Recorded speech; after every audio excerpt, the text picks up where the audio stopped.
Le 7 octobre, la lettre. Un matin pluvieux, le facteur du village a déposé chez la veuve Damas une enveloppe jaunie marquée par un timbre usé et une écriture qui était plus à mode.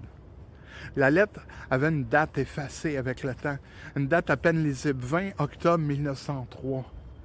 Mais pourtant, à cette date-là, c'était 1923. La veuve, intriguée, elle a ouvert l'enveloppe.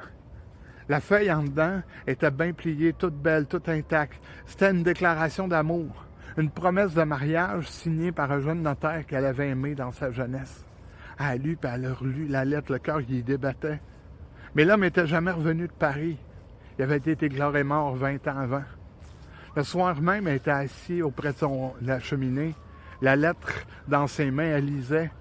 Puis elle a dit à sa servante qu'elle avait enfin reçu la réponse qu'elle attendait depuis toujours, puis que là, qu'elle pouvait reposer en paix. Au matin, on l'a retrouvée sans vie dans son fauteuil, un sourire aux lèvres. Et la nouvelle a fait le tour du village. Le facteur est inquiet, a retourné examiner l'enveloppe.